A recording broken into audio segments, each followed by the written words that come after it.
I just love seeing who shows up. Hello, hello, hello, hello. Come on in.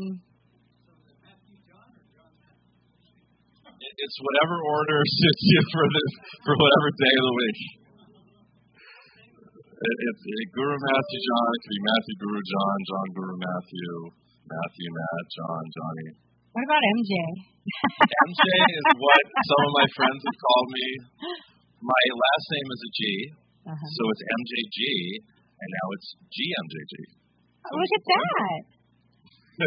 Love that. Well, welcome, everyone. I am so excited to be here at the 24th Annual Conscious Life Expo. How about you? Round of applause. Are you happy? Woohoo!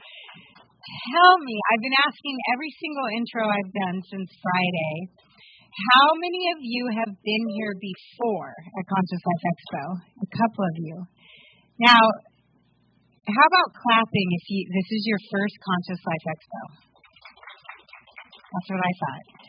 One of the themes that has been running through all of the introductions I've been doing is we have a lot of new people coming to Conscious Life Expo after all the years that I've been doing this. And when did we meet, Matthew? 2 years ago? We met 2 or 3 years ago. I think before that online, and we were here 2 years ago. I did your radio show after the Expo 2 years ago, which was a lot of fun. One of the things that I remember I drove all the way to San Diego because I don't know what I'm doing out here. I'm from New York. You were not grounded at that time. I was not grounded enough to figure out where on the coast you were, but we found it eventually. Yeah. So my name's Michelle Anderson. I do have a show on KXFM called Awakening Code Radio. And when I met Guru Matthew John, we had an instant connection. At that time, we didn't know that he was going to be on my radio show. And one of the things that I love about being in the flow and being a divine human is that I feel that the universe is constantly bringing synchronicities in. How many of you have experienced synchronicities since you've been here? Clapping, yes. I find a lot of times it happens at the elevator. And you all of a sudden, you're at the elevator and then you lock eyes with somebody and you're like, there's something I got goosebumps. Or around food, Michelle. There's something so bonding about being hungry and trying to remedy that together. I know, I love it.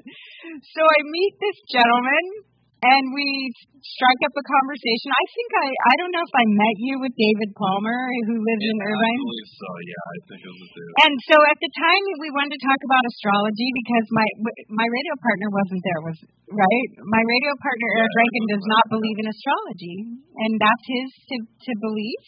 And so I wanted to talk and debrief about Conscious Life Expo because a lot of times what happens here is the synchronicities are off the chart and minds are being opened and hearts are being opened and we're meeting soul family and we're having these connections and we're learning more about remembering who we truly are as these divine souls, which I know he's going to get into. And so I spontaneously said, do you want to say, did you change your flight to stay? I think you did. I did. I changed my flight. I just wanted to do it. I felt, called to. Yeah. And that's what I believe we're being led to do is listen to the little breadcrumbs that we can follow when we're on this path of ascension, is to surrender to the path before us, and we're being guided in every moment. That's what I think about each one of you here today, because there's a lot of choices. We have a lot of choices where we can go and do whatever talk we want to go to, but you're guided here for a reason, because something divine is going to happen. It always does. It's very magical, very mystical. My word for this year is miracles. I feel like this is the year of magic and miracles. So welcome. Give yourselves a round of applause for showing up. Thank you. And I'm going to turn it over to Guru Matthew John. Let's give him a warm welcome. I'm going to give you a hug. Thank you so much. All right, everyone. This is exciting. Thank you so much for coming. I am Guru Matthew John. This is the Ascension Keys. This is the greatest distillation of everything I've learned, especially over the past year and a half in my life. I've went through a massive transformational process over the last year and a half. It began with a massive health crisis that I never saw coming. I missed the Expo last year because of a health crisis.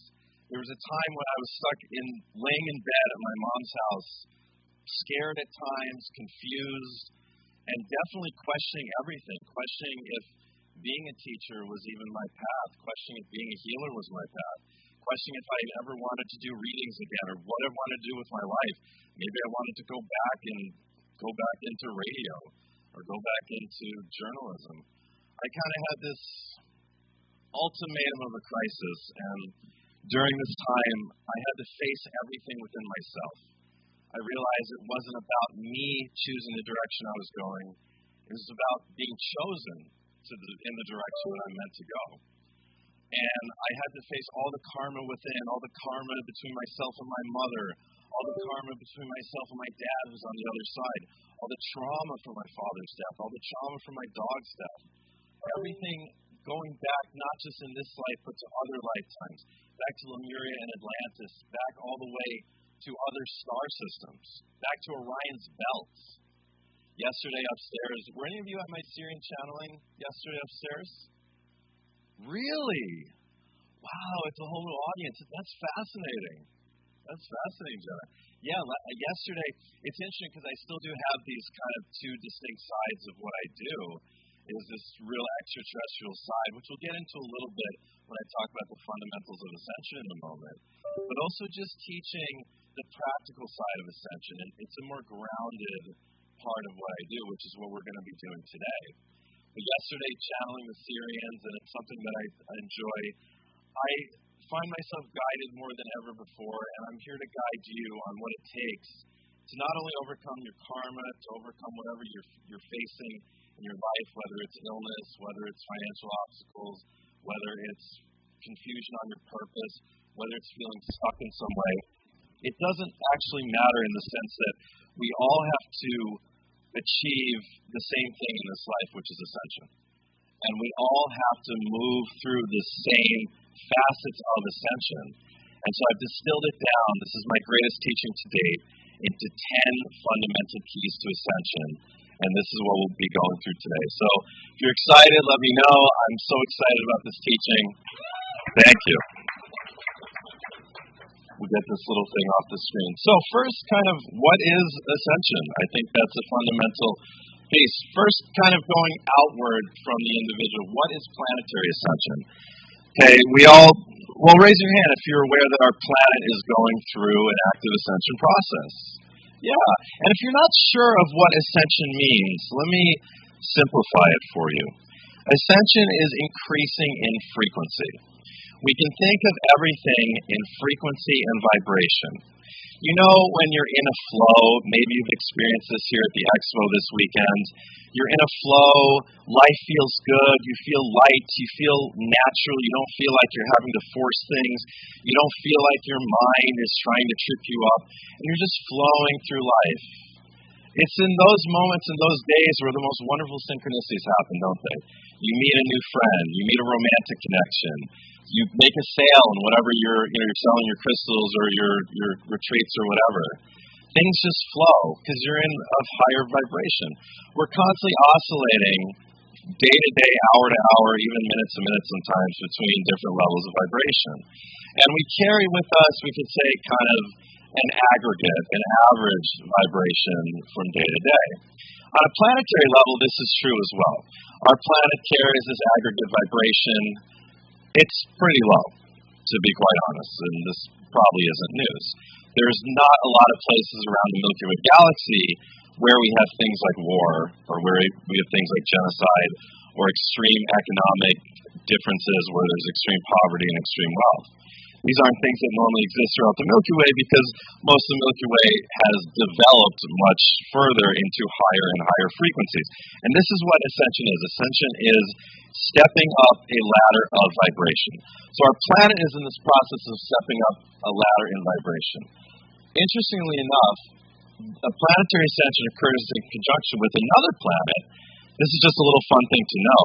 So if you think of the Milky Way as a grid, the Milky Way is obviously more than two-dimensional, but just for illustration purposes, if you think of it as like a flat piece of paper, a two-dimensional grid, you could draw a line directly from our solar system through the galactic center across the galaxy, and there's another star system where there's a planet that is also having to go through an ascension.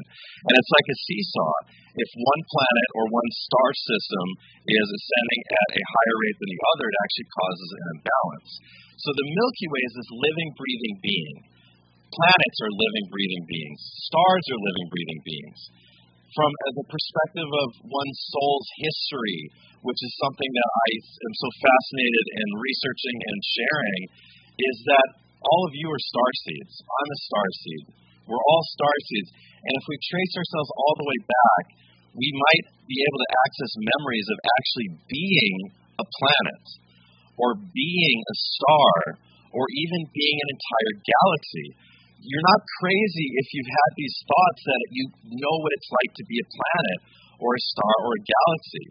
So all of us as starseeds, we have achieved incredibly high levels of vibration, of fineness, meaning this is all so solid here, right?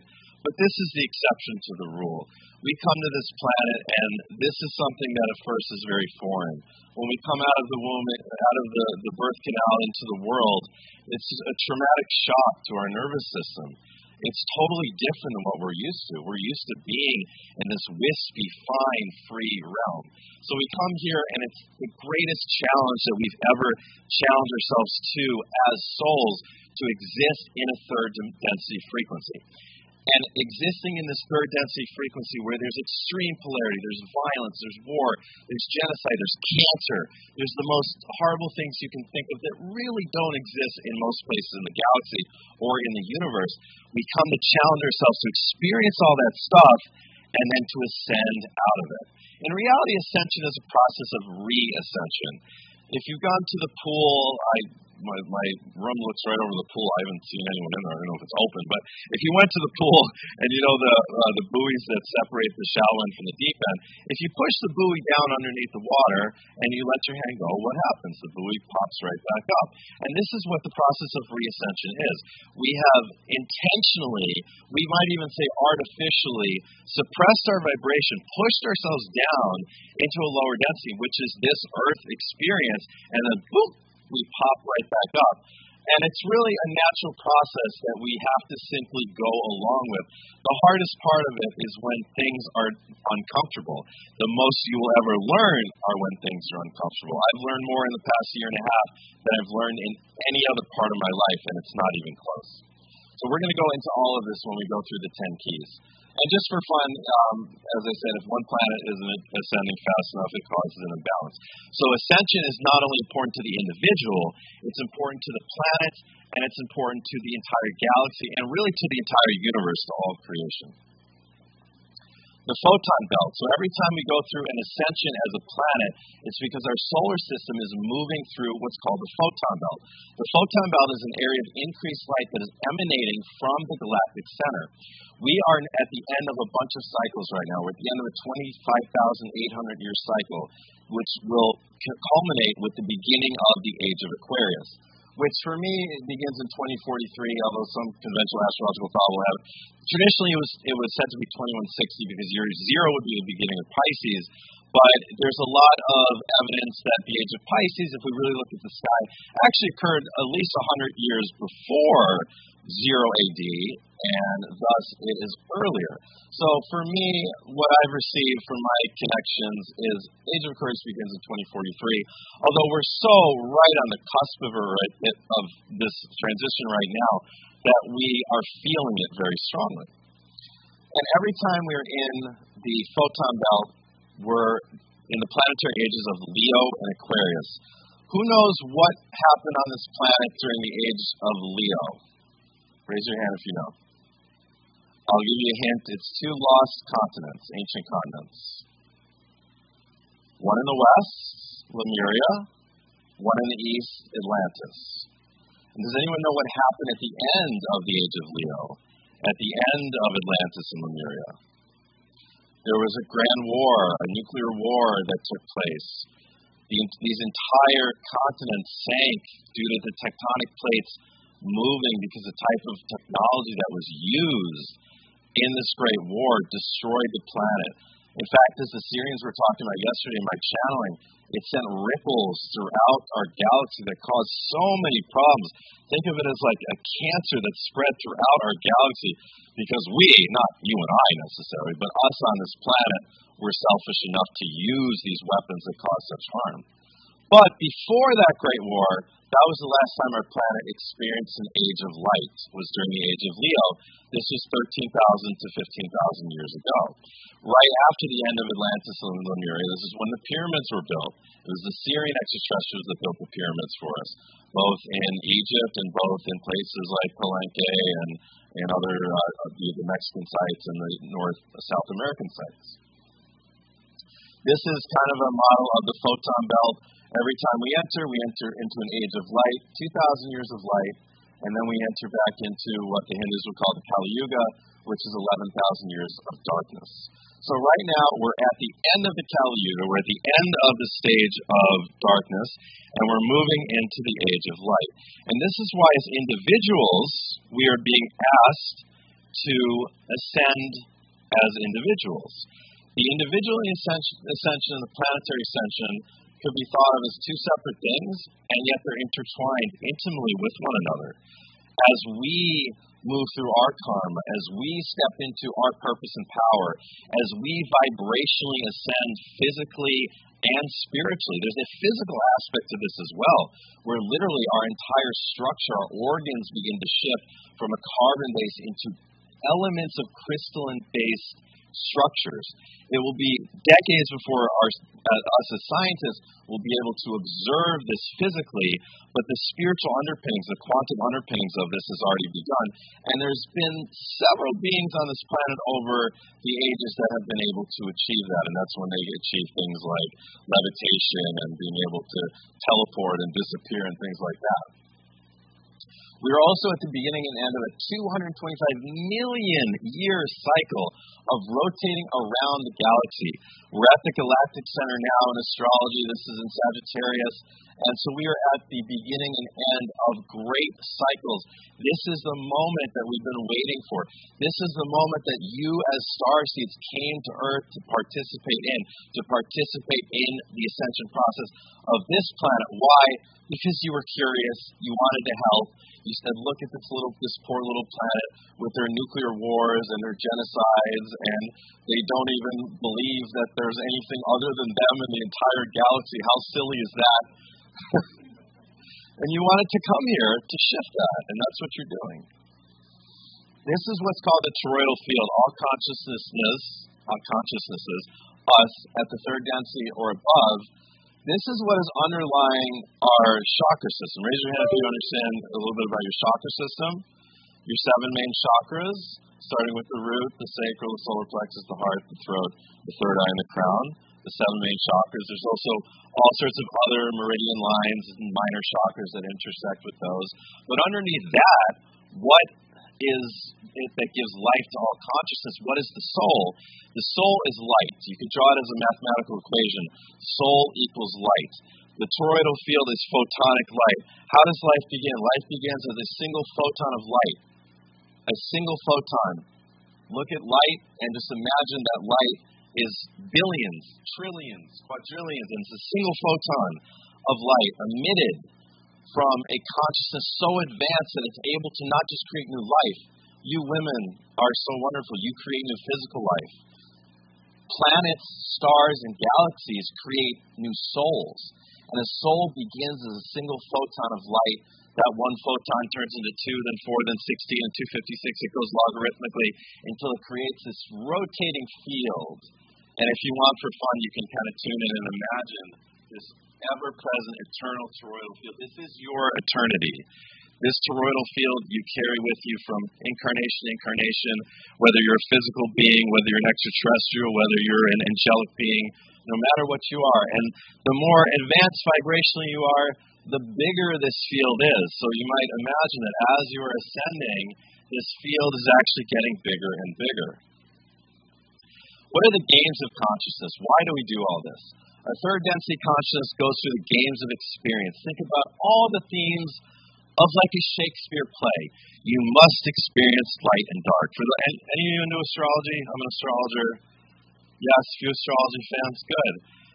Think of it as you must play with every aspect of the light and dark sides of all 12 signs.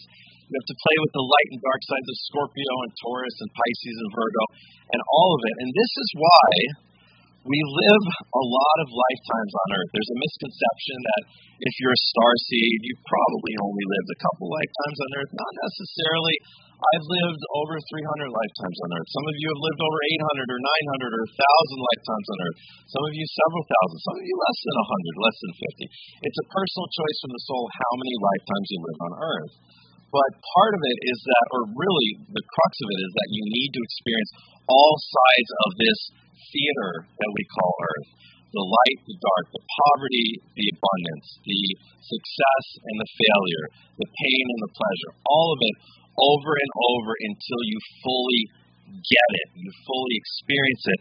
And at that point you say, okay, I've experienced a lot. I can look back and see myself playing all these karmic roles for other people, experiencing all these karmic things for myself. I'm ready to vibrationally ascend. And that's when you come into the ascension life, which all of you here are very likely in your ascension life. It is in this life that you've decided you want to take all of the karma that you've created in all these games of experience and distill it down and alchemize it in this one lifetime. This is exactly why those on the ascension path, those of us that are starseeds, very often experience a roller coaster of an ascension life, especially when you're young. Raise your hand if you feel like you've experienced a roller coaster in this life. Raise your hand if you've experienced traumatic things that you would never wish on anyone else, right? And it's what this game is when we come into the ascension life. We want to go through everything all in one lifetime. So it's very compressed and it's very intense. So congratulations if you're still here, you're still existing, you're still doing this life, because part of the struggle is simply surviving it. That being said, I'm going to teach you how to master it today. Planetary ascension, just another cool things to know before we get to that. Light pulsates from the galactic center to assist struggling planets in ascension. So that's where this idea, I don't know if any of you have kind of heard rumors, rumblings at this Expo, or in others in the spiritual community about there being a light flash, a grand flash of light. There were people that thought this, Michelle and I were talking about 2012. We were both in Mexico in Palenque in 2012. That was the end of the Mayan calendar. People thought that there would be this great flash of light and that instantly all the karma would be dissolved and all this pain would be transmuted into pleasure and light and joy. It's not that simple. That being said, though, there is a thing where when we need it, there is more light that gets pulsated from the conscious being that the galaxy is. It's like, to the experience of the Milky Way galaxy, and I hate to say this, but it's true, we're like a tumor. Our planet has caused so much damage. The environmental damage that we've caused, we think it only causes damage to this planet. It ripples out. And the Milky Way is feeling the pain of this, and so she's sending more light to assist us in alchemizing all of this shit. And it's none of our faults. This has been done by those beings that run this planet economically. But it's something that, we experience, unfortunately, the negative sides of. This is why Earth is not yet ready for an open landing. But I will tell you, I think I created this presentation a little while ago. We're getting closer and closer. I will tell you that it's very likely right around 2030, at the latest 2032. That's how fast things are starting to accelerate. The Syrians in the challenge session yesterday shared that, it's good news. We're not on the lowest timeline, not even close. We're not on the highest timeline as a planet, but we're on a middle road where we are getting ready for that open landing. But that being said, it won't solve all the problems of the planet. It'll simply be a marker, a beacon of what's to come. And for now, before open landings, the extraterrestrials help us through activations, channelings, protections. The Syrians talked a lot about that yesterday. A new species of human is emerging, the Neanderthal to the modern human to the galactic human. The galactic human we might call Homo luminous. Instead of Homo sapien, which is of the earth, homo luminous. We will eventually, when we're in a fourth density or fifth dimensional, we will exist as light beings capable of telepathy, levitation, extremely long lifespans. For example, the Pleiadians, who exist at a fourth or fifth density, they live so long that they almost take a halftime break.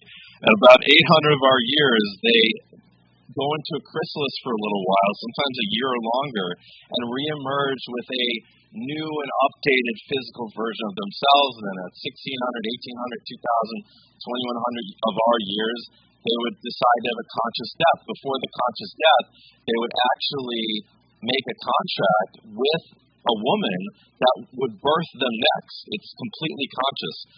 And that's the type of stuff that we can look forward to on this planet. It may not happen in our lifetimes, it very likely won't, but over just the next couple centuries, it'll be that quick, we will start to, it'll be normal to levitate, to teleport, to be telepathic, and to live an unlimited length of life where you get to choose. You get to choose when you want to change into a new form. And as I said, all the organs eventually must be reborn. The carbon-based DNA eventually turns into crystalline-based DNA. It will be a while before we can see that under our technology, but the quantum underpinnings of that are already occurring. That dormant DNA, right, is coming on board. You may have heard this before. The third strand of DNA it comes to those who have reached a certain level of the vibrational ascension. And actually, when that third strand of DNA starts to come on board, you can actually go through a period of problems in your life. You can actually go through a health crisis. You can actually go through a period where everything seems to fall apart because space has to be made for these new aspects of your physical, mental, and spiritual bodies to activate.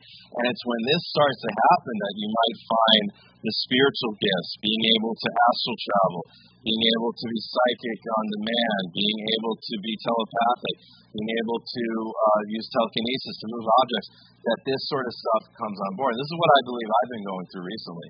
Eventually there's a fourth strand, there's 6 others. This is all well into the future, but just to give you a little preview of what's to come. I don't know why that keeps popping up.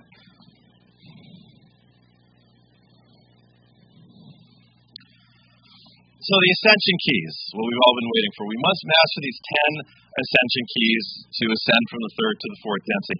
And these are all going to be really practical things. They're simple things, but these are the keys that every being on this planet must master. Let's begin. Ascension Key number 1, self-awareness. We must become aware of all of the patterns that lie within. Ideally, we should become aware of where these patterns come from. By default, we are operating off of patterns. Between the ages of 0 and 7, our brains are in what's called theta state.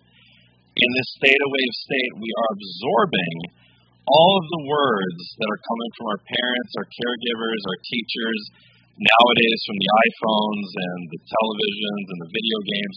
We're absorbing every word, and they're creating our subconscious tape, so to speak. They're creating the way that we think. We think that we think what we think because it's who we are. The reality is we think what we think because it's who we were and who our parents were. Or those of you who weren't raised by your biological parents, it'll be a combination of your biological parents because that stuff comes down through the DNA, and it'll be also those who raised you.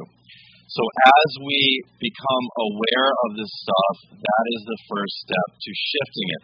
The foundation of ascension is self-awareness. Most people are walking around this planet blind to themselves.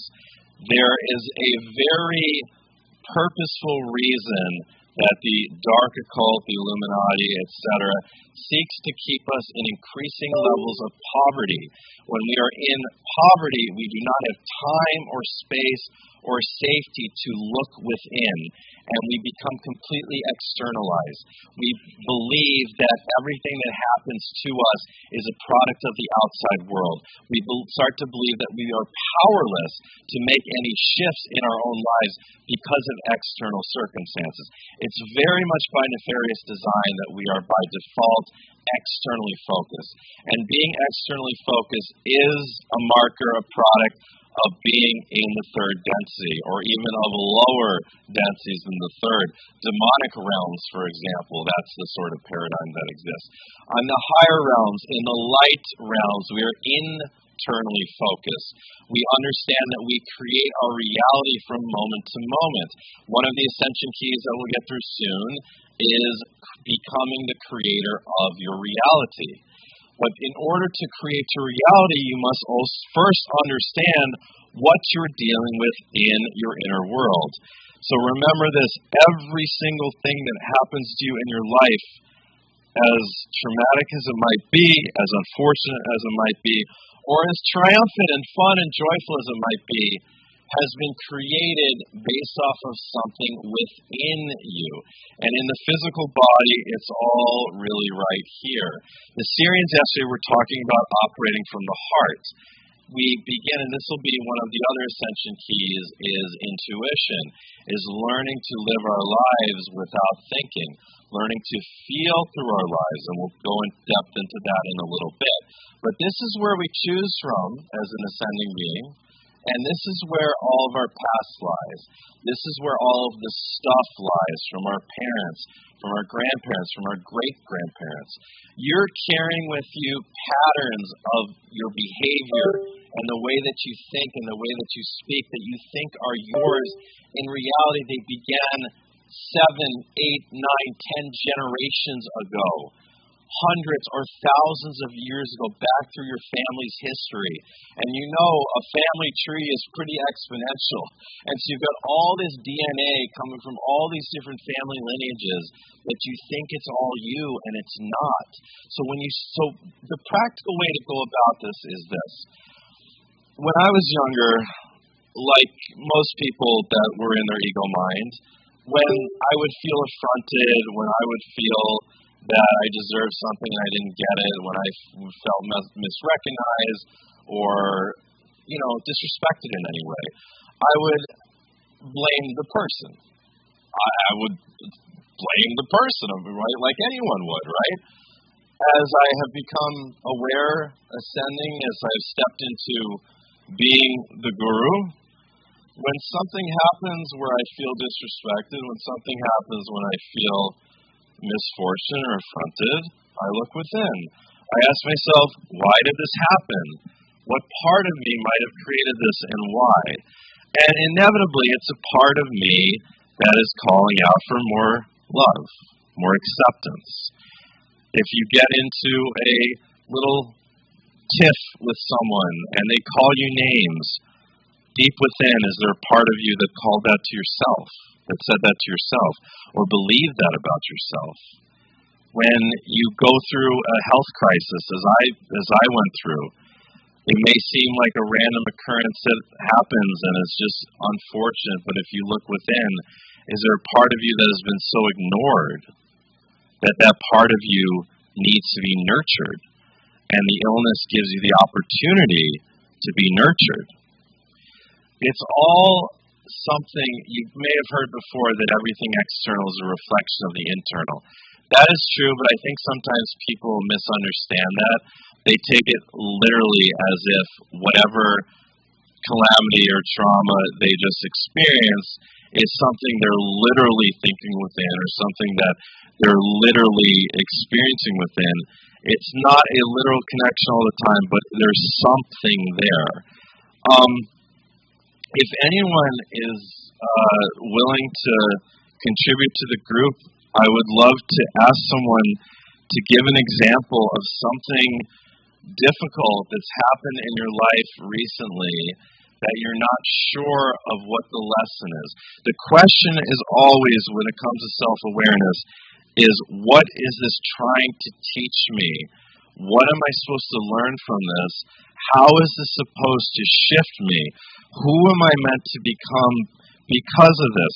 And when there are little things, one of the great things about a spiritual expo like this is the frequency is so amplified to the nth degree that you'll have these little experiences, these little social interactions that will give you the opportunity to see this sort of stuff. But, yeah, great. Did you want to ask something? Or? No, I'm going to have the mic for her. Beautiful.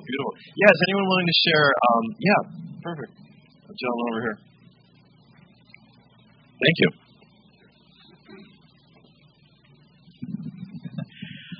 Hi.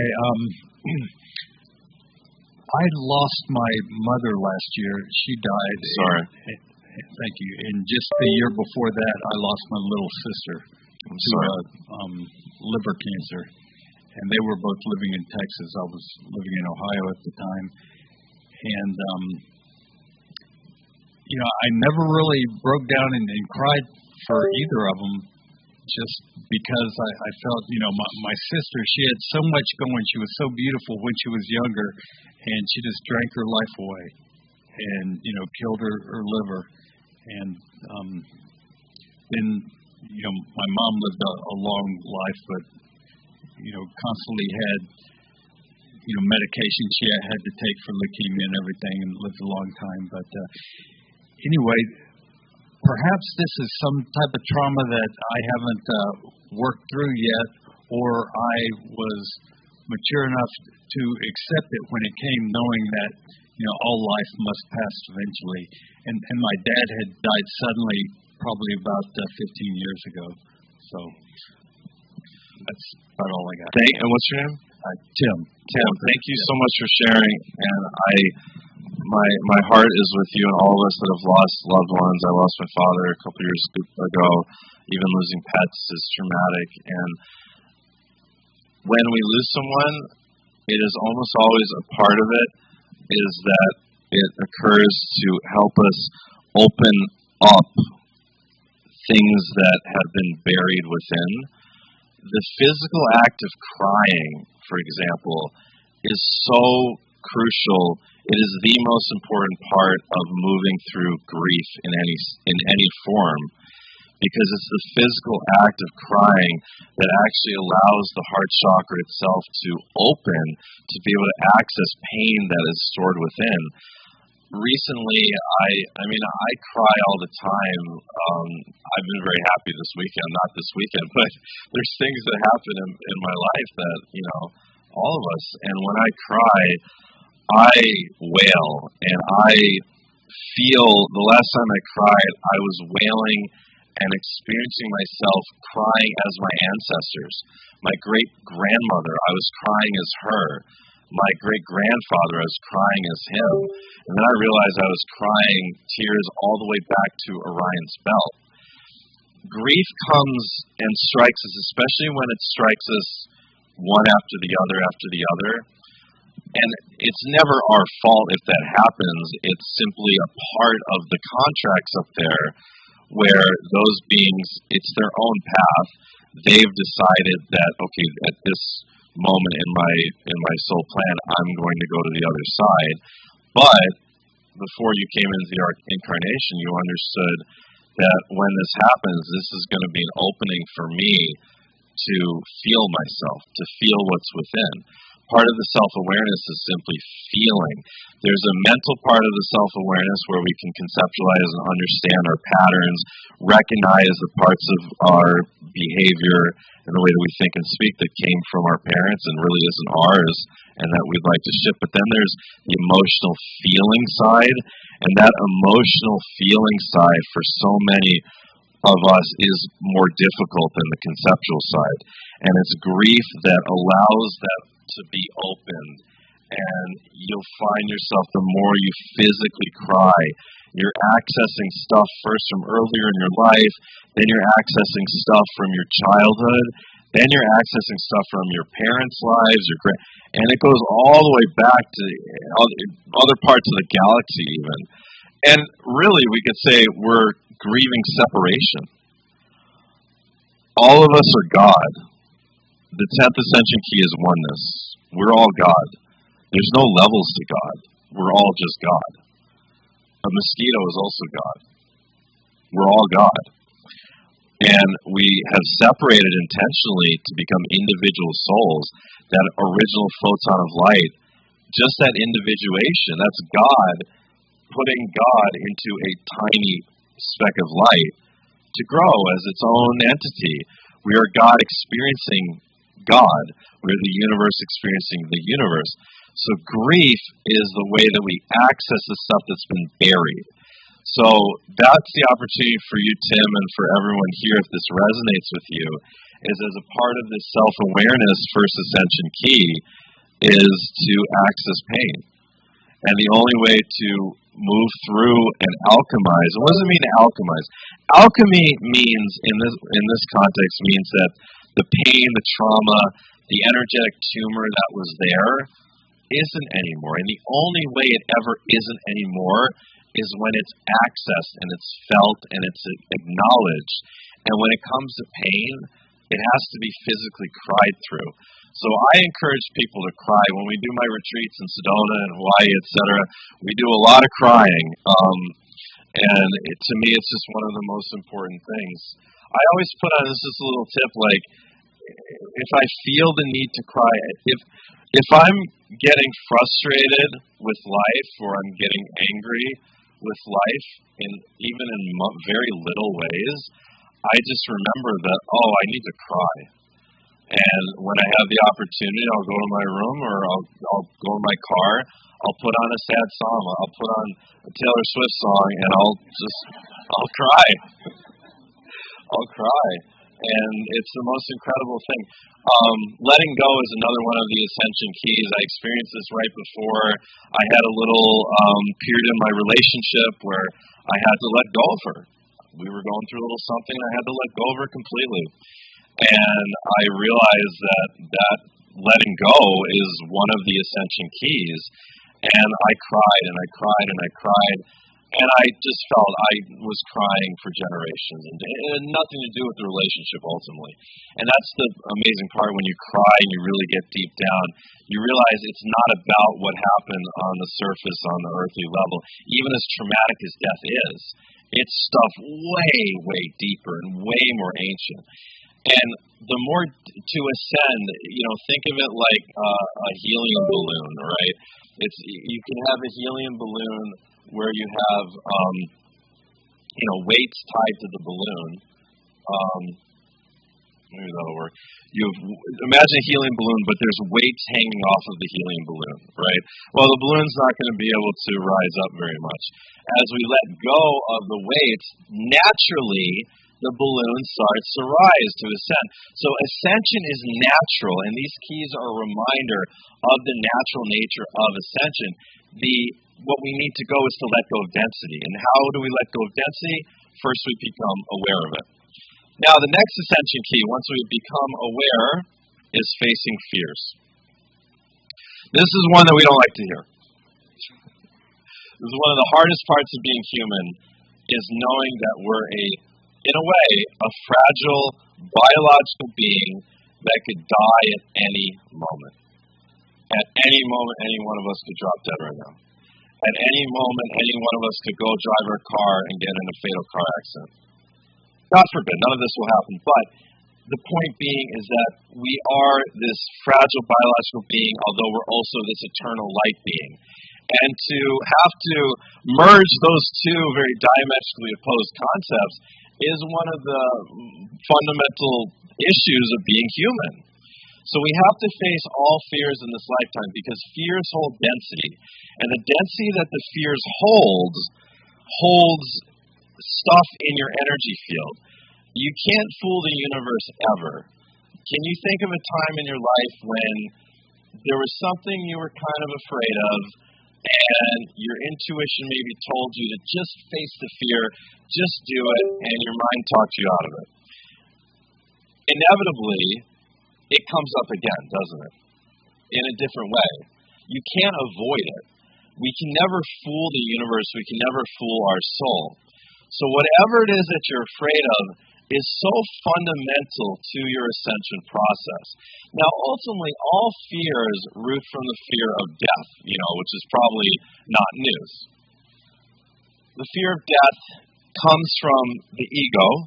The ego is created as a vehicle for us to experience a physical reality.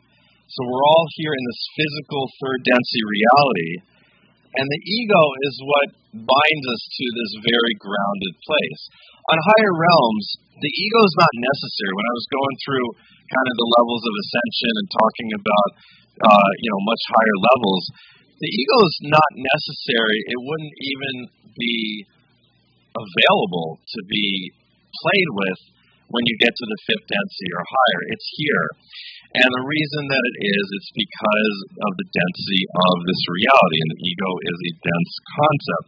However, what is the ego afraid of always? It's afraid of its non-existence. The ego is afraid of not existing because the ego believes that it is existing based on its own volition, where in reality the ego is existing because it's something that has been crafted by the soul as a temporary vehicle. So our consciousness, when we die, continues. When we die, we will see our body. We will not be in the body, but our journey continues. We continue into the future. We might continue into an astral realm, and then eventually we might continue into another physical realm. Those of us that are starseeds, we might end up on another planet. But life always continues, even through death, and our consciousness continues. Your personality, you might think, is just this life, and aspects of it are, but aspects of your personality carry from lifetime to lifetime. The soul itself has a personality, and as you ascend and as you let go of density, you are not tuning in, but what is happening is your soul's personality is flowering up, and it's overtaking the ego's personality. So as you evolve and ascend, you actually become more of yourself than ever before. And this is why the gurus of the past, including myself, have a sense of humor. Because we have personality. The personality is not a product of the ego. The ego can create its own personality, but the personality, the true personality, comes from the soul. And what is the ego afraid of? The ego is afraid of not existing. But the ego is just temporary. And that's why, if you're temporary, of course you're afraid of not existing. So as we become the soul, it really is the answer to how do we overcome fears. Would the soul be afraid to go on a roller coaster? Would the soul be afraid to take a trip? Would the soul be afraid to take a chance, listen to your intuition, spend money on something that you think you shouldn't? Would the soul be afraid to get into a new relationship? The soul is not afraid of anything. The soul is here to experience. So whatever it is you're afraid of, and the other thing, if talking about self-awareness, understanding that your fears are always and inevitably rooted from other experiences, other lifetimes on this planet and off planet. Just for fun, if someone is willing to share a fear, this could be a broad fear, it could be a unique fear, I'd be happy to share what I feel as far as where it might come from and what you might want to do with it. In the back. Thank you. And I so appreciate you guys being willing to share. I love us becoming kind of a more tight-knit, intimate group as we go throughout this hour plus. Hi. Hi, what's your name? Christina. Hi. Hi.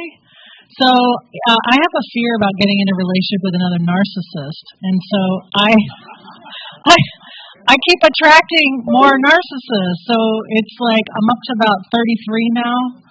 I'm really good at reading them now. But why do they keep coming at me? Why do they keep coming at you? What do you need to become aware of within? So when you're attracting those that seem to misuse their power, would that be accurate to say? Or to misuse truth? Would that be accurate to say?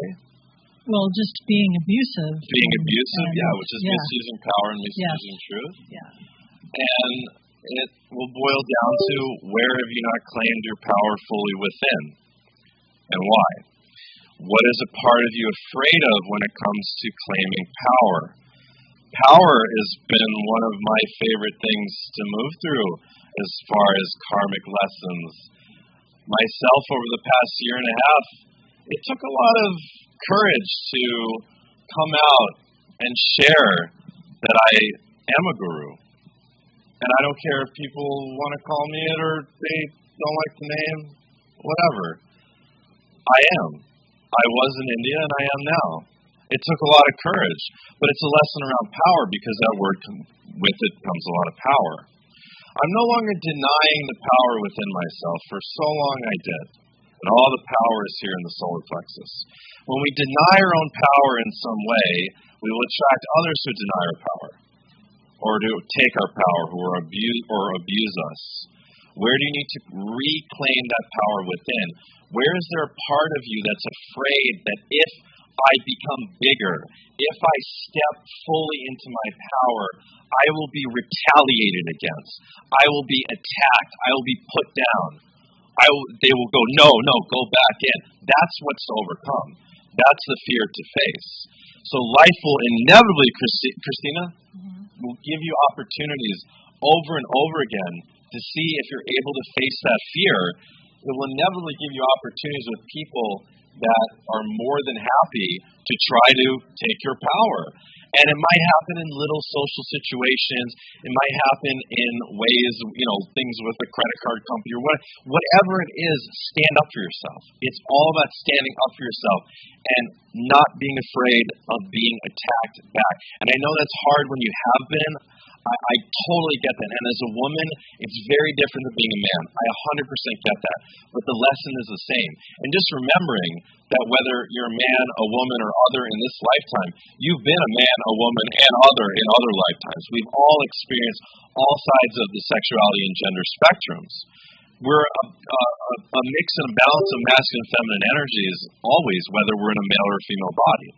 So it's all about that power, and that stuff goes all the way back to Orion's belt. Briefly, Orion, the journey of Orion. Who's heard of the Orion Wars? Yeah, yes. The pain, the wounds in our galaxy are held in Orion's belt. The three stars. In the winter sky, you go outside and you see the three stars of Orion's belt. In Orion's belt, the beings from Draco, the reptilian beings, they came in, they conquered a bunch of planets, they enslaved the others, and almost all of us that are at the leading edge of the ascension process, those of you that are here, those of you that are at this expo, we had such trauma in Orion's belt that the only way to possibly heal it and alchemize it would be to come to a place as fucked up as that was, which is Earth. And that's the truth.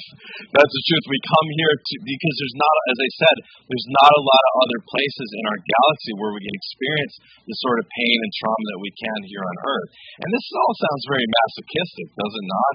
But it has a higher, and when we start to be okay with the darkness, that's when we really discover the light. When we're always kind of pushing away the darkness or running away from the darkness, who here feels like you're always running away from darkness? Yeah. Who feels like you're always pushing away darkness? Who feels like you're afraid of darkness? I'm not. And I don't say that egoically. I just say it because I've been through enough. I'm not anymore. And get to that place where you're not afraid of darkness.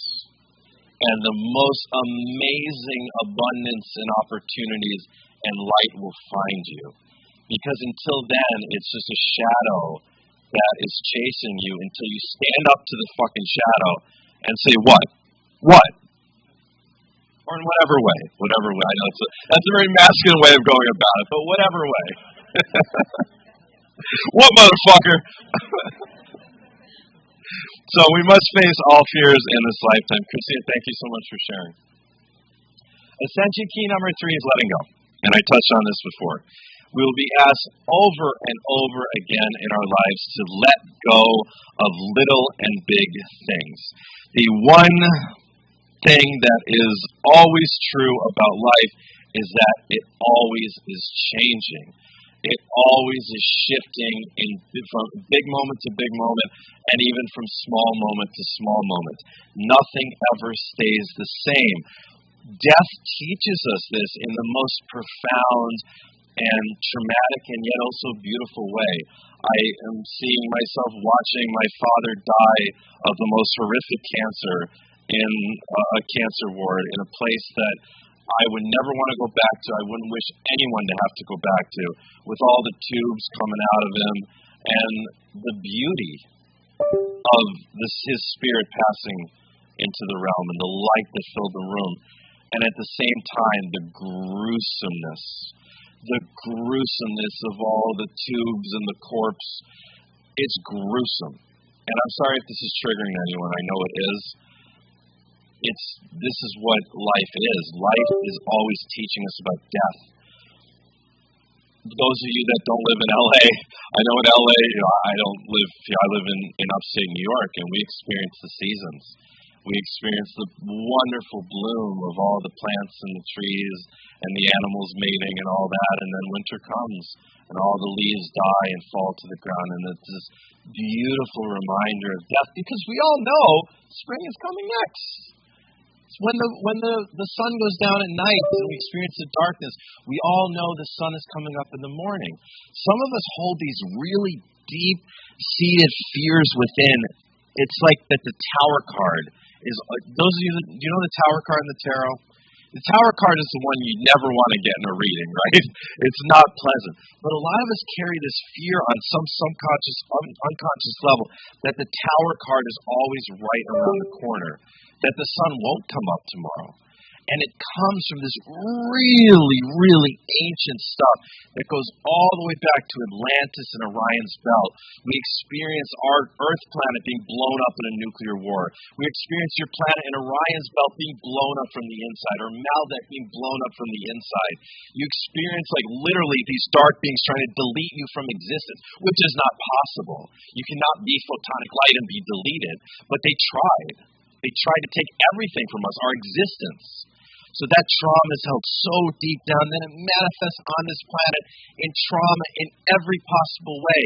Think about ethnic groups. Think about parts, people in countries that are suppressed through genocide or through economic suppression, right? And there's this collective consciousness of being a victim, of being held down. That comes from so ancient, deep, all the way back to Orion's Belt in our galaxy. But we have to let go of all resentments. All resentments. Not just some, all. We have to let go of believing ourselves to be a victim in any way, shape, or form. We have to let go of whatever we're holding on to. Imagine that you're either carrying with you a giant backpack of shit, and really it's your parents' shit if you become self-aware and understand where it comes from. It's your grandparents. It's other people's around you. It's not really even yours, but you've just taken it on because you think it's yours. And you're carrying this through life. And there's people that quite literally, my mother's like this, God bless her, but if I don't remind her, she starts to walk like this, And there's a lot of people that are walking around like that. Like, you're carrying this huge backpack rather than walking with nothing. We need to learn that we can walk through this life with nothing and be totally fine. It's the opposite energy in a way of the Tower card. It's the Fool card. The Fool card. Raise your hand if you know the Fool card. The Fool card is card 0 in the tarot. It's the figure leaping off, stepping off of the cliff, not knowing what is below. And it's about trust. And that's another Ascension key coming up. It's about trusting that the universe will always guide you. And it's letting go of fears. It's letting go of stubborn ways of thinking about things. It's letting go of people. Let me know, raise your hand if you feel like you've been challenged by life, by the universe, to let go of people in your life recently. Letting go of people is one of the most important and powerful ways we are challenged, because people are people. We're living, breathing beings that are in our field carrying some sort of energetic charge that is holding us back in some way. And sometimes we're in a position where we can't let go of people, but we have to let go of how we think about the people. You're probably not going to let go of your mom or your sister or even your husband of 4 decades, right? But you can let go of the resentment that you're holding on to because you think the resentment is giving you this power that allows you to feel more safe. A part of you thinks that when in reality it's holding you down, it's shrinking your vibration. An easy way to think about things is this. Is this person, is this opportunity, is this thing that I'm doing, is this way that I'm being, are these thoughts I'm having expanding me? Do I feel bigger energetically or smaller? The moment something starts to feel that it's shrinking you, that's a red flag that you may need to let go of it, or you may need to let go of spending so much time with it, or you may need to let go of what you're projecting onto it. It's either that you have to let go of the person or the thing completely, or you have to let go of the way you've been thinking about it and what you've been projecting onto it. And through that, you'll let go of density. Ultimately, we want to walk through this life as light and free and unencumbered as possible. And that's one of the most amazing opportunities. You can only have opportunities come to you at a frequency that is available. You can't access that frequency if there's too much density that you're carrying because it's lowering your frequency. Raise your hand if you feel like you've become energetically attuned and aware enough where you can walk around this conference and feel when someone's at a really high frequency versus when someone is at a little bit of a lower frequency, right? Yeah, and the more you start to recognize that, listen to that, trust that. It will always, if you're throwing, kind of a funny example, but let's say you're throwing like a New Year's Eve party or 4th of July party or something, and there's this friend, an old friend, that they've in the past been a bit of a problem, and you're like, oh, it'll be okay, I'm sure they'll be fine, but within you're like, oh, I don't know about this person. That feeling, you're feeling the vibration, and it'll never lie. They'll cause more problems than before, because the idea is that your soul is trying to tell you, hey, this person is not a part of your journey anymore. Letting go is so important. God, I had that experience here literally Thursday, and then the most amazing person, someone that was supposed to help me, I had to let go of, and then the most amazing person who was supposed to help me step forward. And when you let go, it opens that door to the higher vibrational opportunities. Ascension key number 4 is faith. We must learn complete trust in the universe, in life, and in ourselves. And that last one, if we're honest with ourselves, is the scariest. Most of us, because we're operating at the level of ego still, the ego, the temporary ego that fears its own death, that fears its own deletion from reality, it doesn't trust itself because it's thinking through life. It's thinking logically and trying to evaluate. One of the other ascension keys you'll see is intuition. And we must master our intuition in this life, even when it's illogical. We must learn to trust. You will be asked at times not only to let go in this life, you will be asked at times to take leaps of faith. These leaps of faith will show up as opportunities where your intuition is telling you to go in a certain direction. If you listen to it, you accelerate your ascension. When every time you ignore it, you delay your ascension. It doesn't mean you failed. It doesn't mean you're not going to ascend. It's not how it works. It just means you've taken a little bit of a scenic route instead of the interstate. We want to take the interstate. So it's easy at a conference like this. If there's an opportunity that comes to you, an event, a retreat, a new friend, an opportunity to travel, whatever it is, and you feel the intuition, go with it. It will accelerate your journey. If you listen to the logical side too much, you're back in the patterning, which you need to be ideally aware of and overcoming that patterning. Let me know if you feel like you struggle with abundance. Some people are great with abundance. If you feel like you struggle with abundance, people that struggle with abundance, the number one thing to learn is faith and trust. And it's not faith in stupidity. It's faith in that if an opportunity is presented to you and you're supposed to take the opportunity for your soul's development, then damn right you're going to be supported. The universe is full of nothing but gold and diamonds and abundance and everything.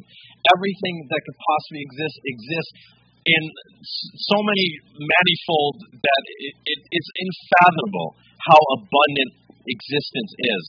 On this planet, we've taken abundance and commodified it into a hierarchical system for control. Not us, but the occult has. On other higher dimensional realms, it's just life. It's always available. You want to build a golden temple, you build the golden temple. You don't have to ask. You build it because you are the golden temple, because you are the abundance that has the materials for the golden temple.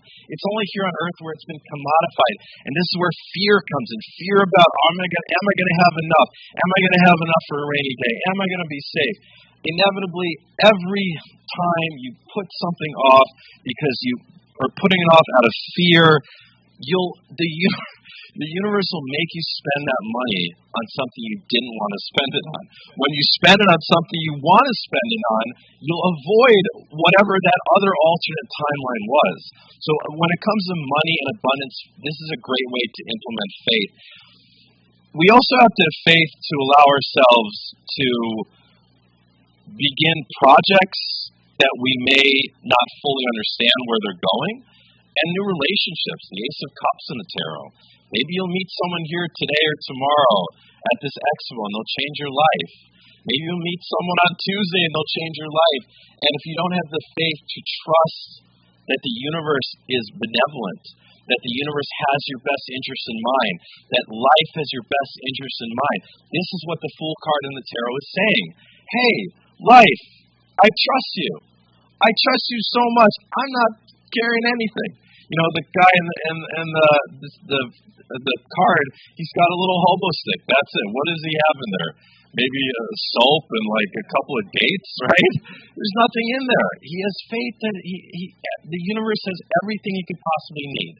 So we must learn to have complete faith in life and in ourselves. All is opportunity, all is by design. I had something happen on Thursday. I shared briefly. And I had to let go of someone who was kind of in my business circle. And at first I was a bit frazzled by it. I wondered if something had gone wrong. I wondered if I had done something wrong. My intuition told me to just wait. Pause, wait, do nothing. And by the next morning, I realized so clearly that what had happened was exactly what needed to happen. The vibration wasn't clicking with this particular person, and I needed to just move forward on my own. I could do it on my own. As I said, I ended up attracting someone to fill that role instantly, just how the universe works. But I saw it as an opportunity. I reminded myself of my own teaching, the Ascension Key. All is opportunity. Nothing that happens is ever wrong. Nothing. There's no exceptions to this. Even the most horrible stuff, and this is where it gets dark and can seem masochistic, but from a higher perspective, it's all there for your learning. It's all there to help you navigate your lessons and to ascend in this life. So anytime anything happens, when you have the space from it, sometimes it's emotional. You might not really have the mental and emotional space to process it until the day after, or a week after, or a month after. But looking back, all is opportunity and all is by design. There is never a mistake. There is never. We are all God, but God is God. God is this idea that we can hardly, make into words because it's so vast.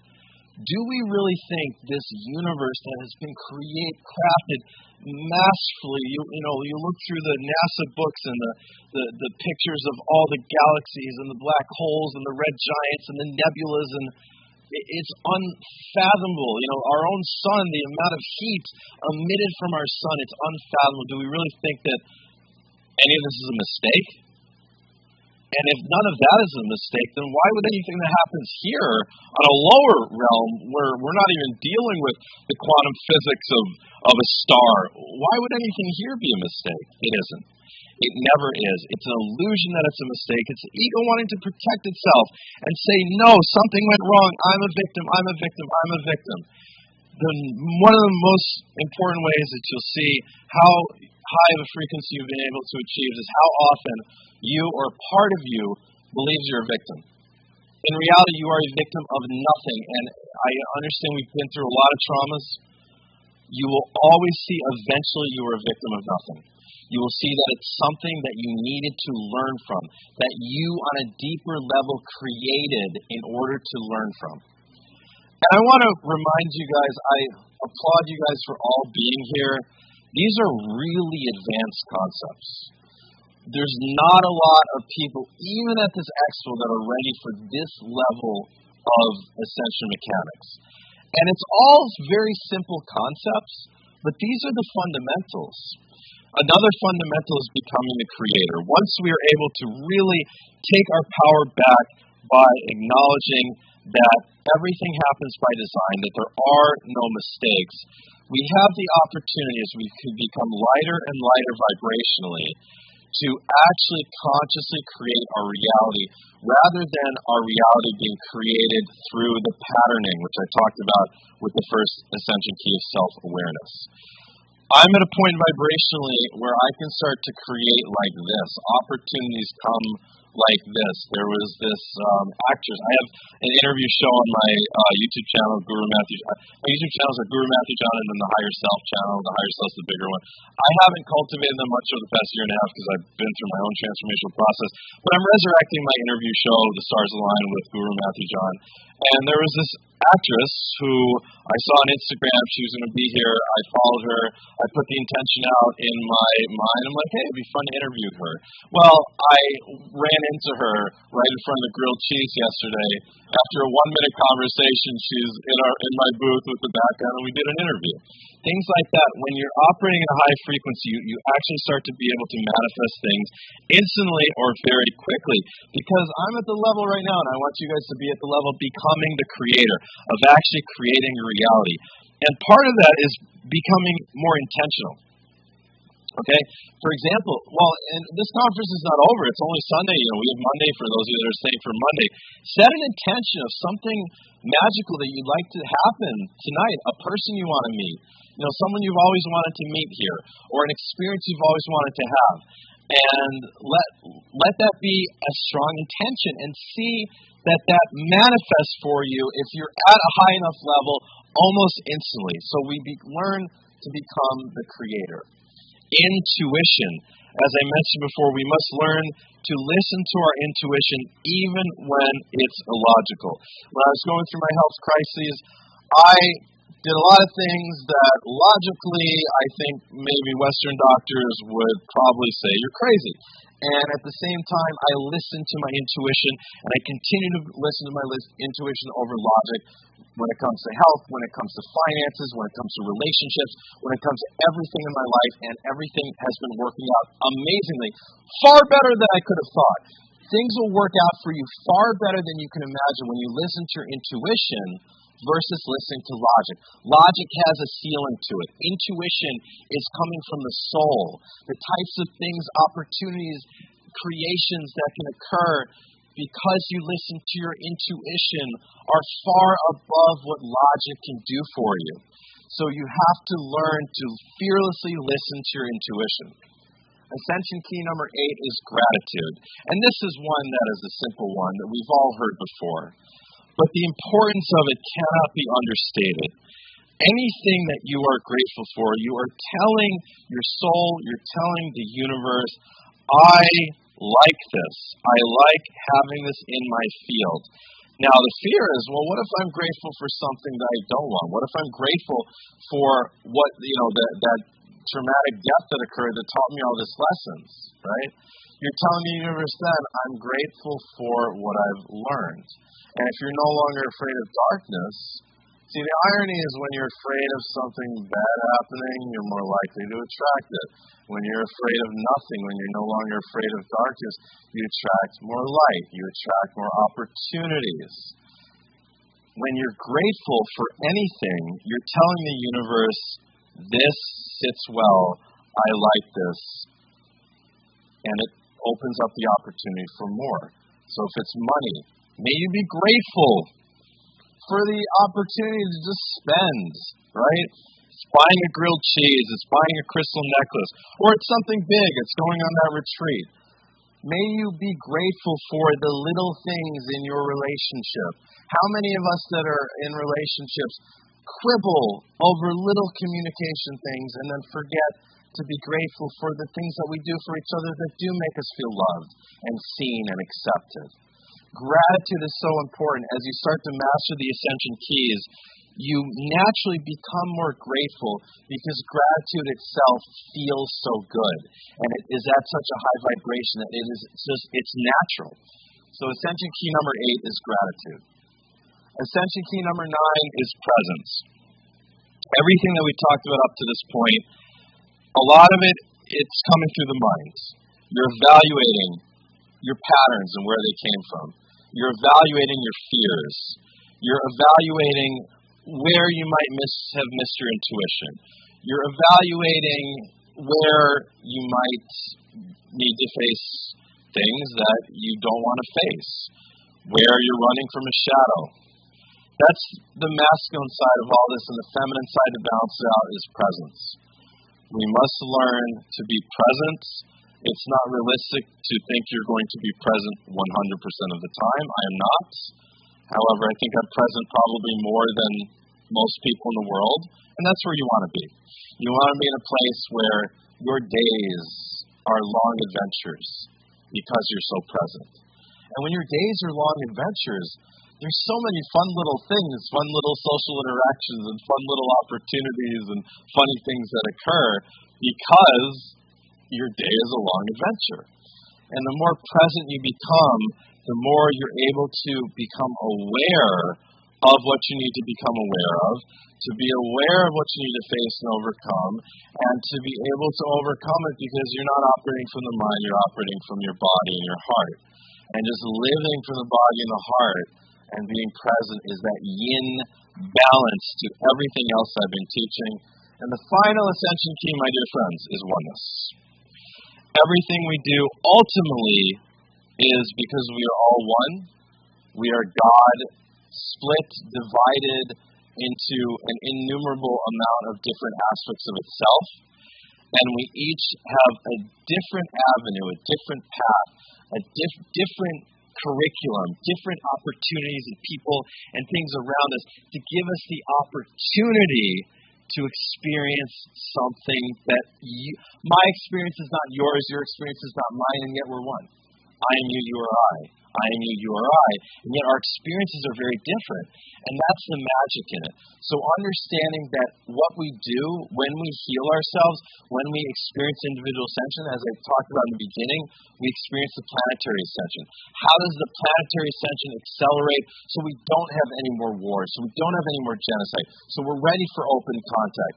It happens through our individual processes, facing our fears within, becoming the creator of our reality, listening to our intuition, mastering ourselves. As we master ourselves, we energetically vibrate that out to the collective, and it allows the collective to master itself. And eventually, hundreds of years from now, we'll be there. We'll have mastered ourselves as a planet. But it can be little things. Do you recycle? When you don't recycle, well, that's something you could have contributed to the field. You didn't, it's okay. But when you do, you do. When you help someone out, when you do something for someone that makes them smile and light up and doesn't take from you, it's something that it feels like it gives to you. That's an act of oneness. So remembering that everything we do affects the field, it affects the planet, and yet at the same time, we are our own sovereign little sparks of light that are navigating this in our own little ways. So I'm going to wrap up with an overview of the 10 Ascension Keys, and then are we allowed to go to like 5 minutes over to do Q&A? Huh? No? Okay. Oh, because we started like 5 minutes late, no? 3 minutes over? 3 minutes over? Huh? Negative? How many minutes? Just tell me how many minutes. 2 minutes. Okay, thank you. Okay. 4 minutes. No, that's great. That's better than 2. Self-awareness, facing fears, and write these down or take a picture. Letting go, faith, all's opportunity, becoming the creator, intuition, gratitude, presence, and oneness.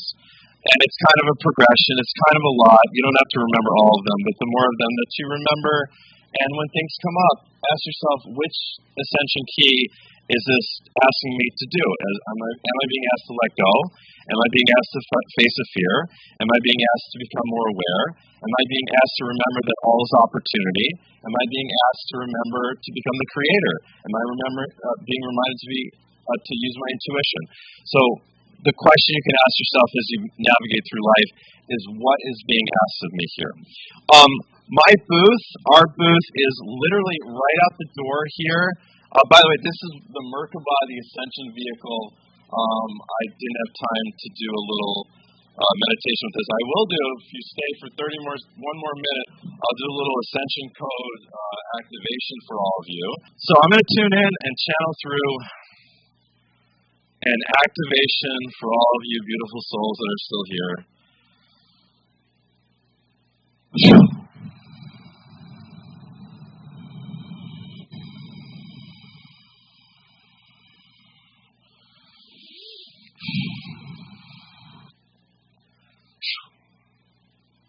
I want you to center yourself in on your hearts.